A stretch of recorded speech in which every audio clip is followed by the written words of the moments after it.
Welcome friends. இன்றைக்கி நம்ம டேஸ்டியான இட்லி சாம்பார் எப்படி பண்ணலான்னு பார்க்கலாம் வாங்க. எல்லா வெஜிடபிள்ஸும் போட்டு பண்ண இந்த ஹெல்த்தியான இட்லி சாம்பார் சாப்பிட்றதுக்கு ரொம்ப அருமையாக இருக்குங்க. ஹெல்த்தானது கூட. வாங்க இப்போ இந்த ரெசிபி எப்படி பண்ணலான்னு பார்க்கலாம். அதுக்கு முன்னாடி என்னோடய சேனலை சப்ஸ்கிரைப் பண்ணாதவங்களாம் சப்ஸ்கிரைப் பண்ணிக்கோங்க ஃப்ரெண்ட்ஸ். புதுசாக இப்போ தான் என்னோடய வீடியோஸ் தான் பார்க்குறீங்கன்னா சப்ஸ்கிரைப் பண்ணிக்கோங்க ஃப்ரெண்ட்ஸ். ஏன்னா நான் நல்ல நல்ல வீடியோஸ் தான் நிறையா போட்டிருக்கேன். ஃப்யூச்சரில் நிறையா போடுவேன். இவ்வளோ நாளாக எனக்கு சப்போர்ட் பண்ணி என்னோடய சேனலை சப்ஸ்கிரைப் பண்ண என்னோடய சப்ஸ்கிரைபர்ஸ் ஃப்ரெண்ட்ஸ் அனைவருக்கும் ரொம்ப ரொம்ப தேங்க்ஸ் ஃப்ரெண்ட்ஸ். வாங்க இப்போது வீடியோக்குள்ளே போகலாம். எப்படி பண்ணலான்னு பார்க்கலாம். இப்போ நம்ம பெரிய வெங்காயம் 1, சின்னது வெங்காயம் இது போல் பொடியாக அரிஞ்சு வச்சுக்கலாங்க. 3 பச்சை மிளகாய், உங்களுக்கு காரம் அதிகம் தேவைப்பட்டதுன்னா இன்னும் ஒரு 2 மிளகாய் இதெல்லாம் ஆட் பண்ணிக்கலாம். தக்காளி ஒரு 2 சின்னதாக கட் பண்ணி வச்சுக்கோங்க. இப்போ வெஜிடபிள்ஸில் மஞ்சள் பூசணிக்காய் கொஞ்சம் இது போல் சின்னதாக அரிஞ்சு வச்சுக்கலாங்க. உருளைக்கிழங்கு 1 தோலோடு இது போல் நல்லா கழுவிட்டு சின்ன சின்னதாக பீஸாக கட் பண்ணிக்கலாம். கேரட்டும் நான் அரிஞ்சு, கத்திரிக்காய் 1 இருந்தது, அதையும் நான் சின்ன சின்னதாக கட் பண்ணி தண்ணியில் வச்சுட்டேங்க. கொஞ்சம் கருவேப்பிலையும் எடுத்து வச்சுக்கலாம். இதில் எல்லா காயும் போடணும் அவசியம் இல்லை. எல்லா காயும் போட்டால் நல்லா டேஸ்ட்டாக இருக்கும். இருக்கிற காய்கள் வச்சு நம்ம அந்த சாம்பார் பண்ணலாங்க.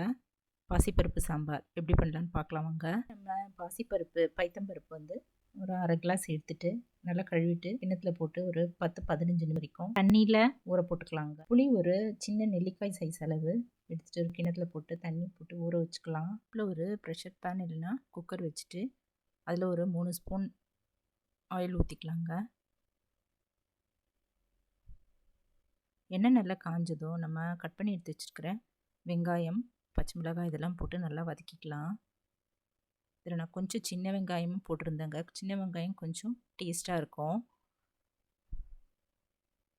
நம்ம இதில் ஹாஃப் அதில் ஹாஃப் கொஞ்சம் கொஞ்சமாக போட்டுக்கலாம்.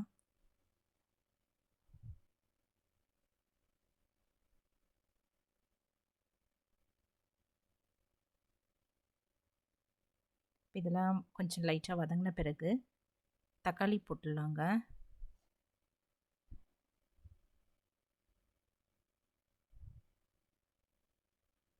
இப்போ நம்ம கட் பண்ணி எடுத்து வச்சுருக்கிற வெஜிடபிள்ஸ் எல்லாத்தையும் இதில் ஆட் பண்ணிக்கலாம்.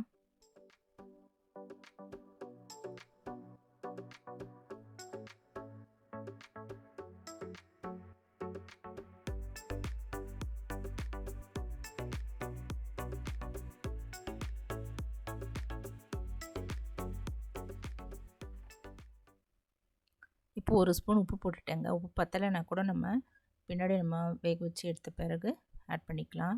1/2 ஸ்பூன் மஞ்சத்தூள் போட்டுட்டு நல்லா இது போல் கரண்டியில் கலந்துடலாம்.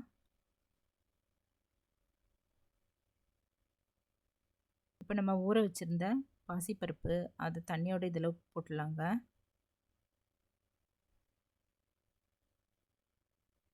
இப்போ நம்ம ஊற வச்சுருந்த புளியும் நல்லா கரைச்சிட்டு இதில் ஊற்றிக்கலாம். ஒரு 1/4 டம்ளர் கரைச்சினது ஊற்றிட்டேங்க. இது தேவைப்படுகிற சாம்பார் பொடி போட்டுக்கலாங்க. நான் 1 ஸ்பூன் தான் போட்டேன். உங்களுக்கு இன்னும் கொஞ்சம் காரம் தேவைப்பட்டதுன்னா இன்னொரு ஸ்பூன் கூட இதில் ஆட் பண்ணிக்கலாம். இப்போ இதில் ஒரு 2 டம்ளர் தண்ணி ஊற்றிட்டு நல்லா கலந்துட்டு குக்கர் மூடி வச்சிடலாங்க. நல்லா வேகட்டும். ஆவி வந்து வெயிட் போட்டு நல்லா 5-6 சவுண்டு வரைக்கும் நல்லா வேகட்டுங்க. மேலே கருவேப்பிலையும் இதில் கொஞ்சம் வாசனைக்காக போட்டுட்டேங்க.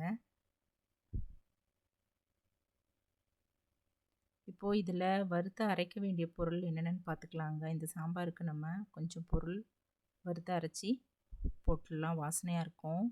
ஒரு கடாயில் எண்ணெய் ஊற்றிட்டு கொஞ்சம் பெருங்காயம் சின்ன துண்டு 1 கட் பண்ணிவிட்டு இதில் போட்டுடலாங்க. அது நல்லா செவந்ததும் தட்டில் எடுத்து வச்சிடலாம்.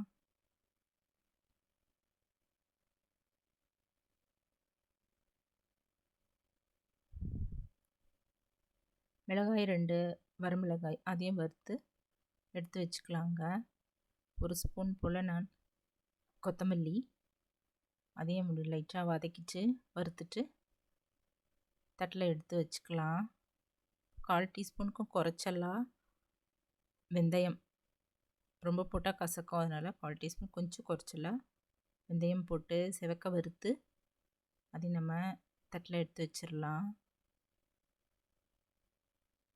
இப்போ இதெல்லாம் நம்ம மிக்ஸி ஜாரில் போட்டு அரைச்சிக்கலாங்க. இப்போது குக்கரில் நல்லா சவுண்டு வந்துருச்சுங்க. 5-6 சவுண்டு வந்த பிறகு இறக்கி வச்சுட்டேன். இப்போ இந்த பவுட்ரு நம்ம காம்பு எடுத்துட்டு, மிளகாய் காம்பு எடுத்துட்டு நைஸாக அரைச்சி இந்த போல் எடுத்து வச்சுக்கலாம். இப்போ இட்லி இதில் ஊற்றி வச்சிடலாங்க. இட்லி பானையில் தண்ணி ஊற்றிட்டு நல்லா கொதிக்க ஆரம்பிச்சிருச்சு. எண்ணெய் தடவிடலாம். இந்த தட்டில் எல்லா குழியிலையும் எண்ணெய் தடவிட்டு இட்லி மாவு ஊற்றி தட்டை நம்ம இட்லி பானைக்குள்ளே வச்சுட்டோங்க. வேகட்டும் இது. இப்போ இது வெந்து நம்ம இறக்கி வச்சிட்டோம். நம்ம ஓப்பன் பண்ணி பார்க்கலாம். இப்போ இது நம்ம பருப்பு கடையிற மத்து எடுத்துக்கலாங்க. அதை நல்லா இந்த போல் அழுத்தி கடைஞ்சிக்கலாம். இது எல்லா வெஜிடபிள்ஸ் நல்லா அழுத்தி இந்த போல் கடையிறதால எதுவுமே வேஸ்ட் ஆகாது, எல்லாமே நம்ம சாப்பிட்ருவோம். இந்த போல் நல்லா கடைஞ்சி எடுத்து வச்சுக்கலாங்க. இதில் உங்களுக்கு தேவைப்பட்டால் இதில் கொஞ்சம் 1 டம்ளர் வெந்நீர் ஊற்றிக்கலாங்க. ஹாட் வாட்டர் கொஞ்சம் ஊற்றிக்கலாம். இந்த ஸ்டேஜில் உப்பு பத்தலைன்னா உப்பு ஆட் பண்ணிக்கலாங்க. இப்போ நம்ம அரைச்சி வச்சுருக்கிற அந்த பொடி இதில் போட்டுடலாம். கலந்துட்டு நல்லா ஒரு கொதி விட்டுறலாங்க.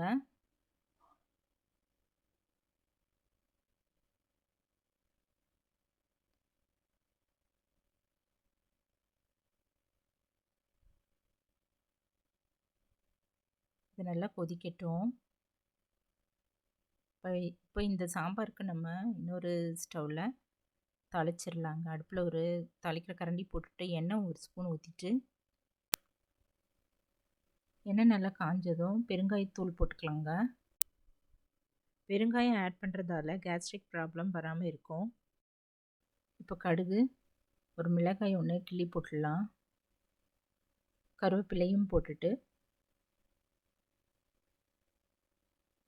நல்லா பொரிஞ்சதும் நம்ம இந்த கொதிச்சிட்ருக்கிற சாம்பாரில் ஊற்றிடலாங்க.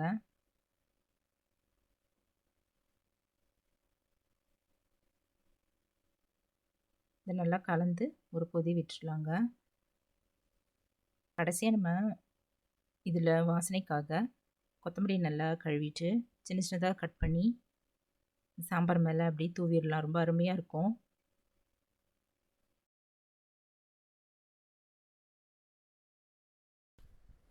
இப்போ பாசிப்பருப்பு போட்டு இட்லி சாம்பார் தயாராகிடுச்சுங்க. ஹெல்த்தியானதும் கூட. எல்லா வெஜிடபிள்ஸும் இதில் சேர்ந்துருக்கிறதால நம்மளுக்கு உடம்புக்கு ரொம்ப நல்லது. நீங்களும் இந்த டேஸ்டியான இட்லி சாம்பார், பாசிப்பருப்பு சாம்பார் வீட்டில் செஞ்சு பார்த்துட்டு எப்படி இருக்குன்னு கமெண்ட்டில் சொல்லுங்கள் ஃப்ரெண்ட்ஸ். என்னோடய சேனலை பார்த்துட்டு கமெண்ட் பண்ணுங்கள், லைக் பண்ணுங்கள் ஃப்ரெண்ட்ஸ். பக்கத்தில் இருக்கிற பெல் ஐக்கானையும் கிளிக் பண்ணிக்கோங்க, சப்ஸ்கிரைப் பண்ணிக்கோங்க. திரும்பவும் நான் நன்றியை தெரிவிச்சுக்கிறேன் ஃப்ரெண்ட்ஸ். இவ்வளோ தூரம் எனக்கு சப்போர்ட் பண்ணி என்னோடய சேனலை சப்ஸ்கிரைப் பண்ணி எனக்கு ஆதரவு தந்துட்டுருக்கிற அனைத்து நண்பர்களுக்கும் ரொம்ப நன்றி ஃப்ரெண்ட்ஸ். தொடர்ந்து எனக்கு ஆதரவு தாங்க, சப்போர்ட் பண்ணுங்கள், சப்ஸ்கிரைப் பண்ணிக்கோங்க. தேங்க்ஸ் ஃபார் வாட்சிங். நம்ம அடுத்த வீடியோவில் பார்க்கலாம்.